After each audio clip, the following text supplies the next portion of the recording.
गंजबा सौदा में आज का मानव अपने जीवन की यात्रा ही उद्देश्यहीन कर बैठा है। वह शिक्षित होकर भी दिशाहीन है, क्योंकि उसने विद्या के साथ विनम्रता का मेल नहीं किया। जिस विद्या से अहंकार बढ़े वह ज्ञान है, और जिस विद्या से नम्रता झुके वही सच्चा ज्ञान है। जिसके पास सौंदर्य, बल, धन और यौवन का गर्व है, यदि वह विनम्र नहीं है तो उसका साम्राज्य पल भर में ढह जाता है। जैसे फल से लदी दाल झुक जाती है, वैसे ही विद्वान को अपनी विद्वत्ता के भार से झुकना चाहिए।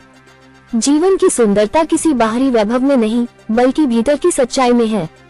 जब मनुष्य अपनी आत्मा से संवाद करता है, तभी उसे जीवन का अर्थ समझ आता है।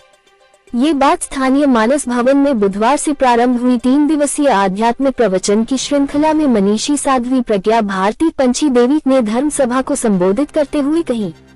जब विदुषी वेदांत साधिका प्रज्ञा भारती पंछी देवी ने आध्यात्मिक वाक्य उच्चारित किए तो मानस भवन का वातावरण क्षण भर को मौन हो गया। वाणी में ओस था, परंतु भावों में करुणा और चेतना का स्पंदन। उन्होंने युवाओं को संदेश देते हुए कहा, जीवन का अर्थ केवल सफलता नहीं, सार्थकता है। जब तक मनुष्य अपने जीवन के उद्देश्य को नहीं पहचानता, तब तक वह केवल भटकाव में जीता है। आत्मा का साक्षात्कार ही जीवन का परम लक्ष्य है। वही वह क्षण है जब भीतर का दीपक जल उठता है और अंधकार मिट जाता है। उन्होंने आगे कहा कि मनुष्य के जीवन में सबसे बड़ा शत्रु उसका अस्थिर मन है। जब तक मन शांत नहीं होगा, तब तक ईश्वर की अनुभूति असंभव है। स्थिर मन में ही शांति और भक्ति दोनों का वास होता है। धर्म सभा में नौलखी खालसा के श्री महंत राम मनोहर दास जी महाराज ने भी प्रवचन देते हुए कहा कि जो व्यक्ति भलाई करना सीख गया, उसके जीवन में सत्संग का प्रभाव अवश्य है। संतों की संगति ही वह भूमि है जहाँ से आत्मा के फूल खिलते हैं। उन्होंने कहा, सत्संग केवल सुनना नहीं, उसे जीना है। संत वचन जीवन के मार्गदर्शक दीपक हैं, जो अंधेरे में भी राह दिखाते हैं। 3 दिवसीय आध्यात्मिक प्रवचन का आयोजन समाज सेवी वरिष्ठ अधिवक्ता स्वर्गीय माधव प्रसाद तिवारी की स्मृति में अधिवक्ता Madan Tiwari, doctor SM Tiwari, advocate Arvind Tiwari एवं रामायण मंडल ट्रस्ट के सहयोग से आयोजित किया जा रहा है। मंच का संचालन आचार्य पंडित केशव शास्त्री द्वारा किया गया। 7 नवंबर तक आयोजित आध्यात्मिक प्रवचन दोपहर 3 बजे से शाम 5:30 बजे तक आयोजित किया जा रहे हैं।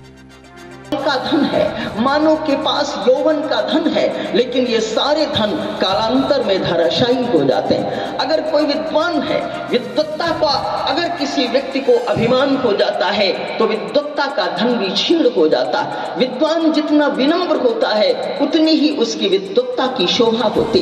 विद्वत्ता का धन विनम्रता के अभाव में धराशायी होता है। अगर किसी व्यक्ति के पास संसार की संपत्ति का धन है, दरिद्रता आने पर संसार की संपत्ति का धन क्षीण होता है। अगर किसी के पास बल का धन है, व्याधि आती है, व्याधि आने पर बल का धन क्षीण हो जाता है। अगर किसी के पास यौवन है, सौंदर्य है, वृद्धावस्था आ जाती है तो वार्धक्य आने पर यौवन और समाप्त होता है। वार्धक्य आने पर यौवन और सौंदर्य का धन भी धराशायी हो जाता है। सुंदर कीर्ति अर्जित की, ऐश्वर्य प्राप्त किया, और जो किसी का अच्छा करना सीख गया, भलाई करना सीख गया, इन सब के मूल में यदि कुछ है तो वह है सत्संग। बहुत स्पष्ट गोस्वामी जी का उद्घोष है, मति कीरति गति भूति भलाई, जब जही जतन जहां जही पाई, सो जानव सत्संग प्रभाव, लोकहु वेद न आन उपाऊ। मति कीर्ति गति भूति भलाई, इन सबको गोस्वामी जी कह रहे हैं जहां पाया, जिसने पाया, जब पाया, उसके मूल में संतों की संगति ही है।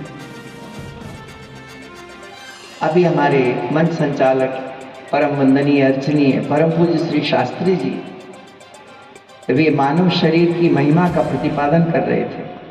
दुर्लभो मानुषो देवो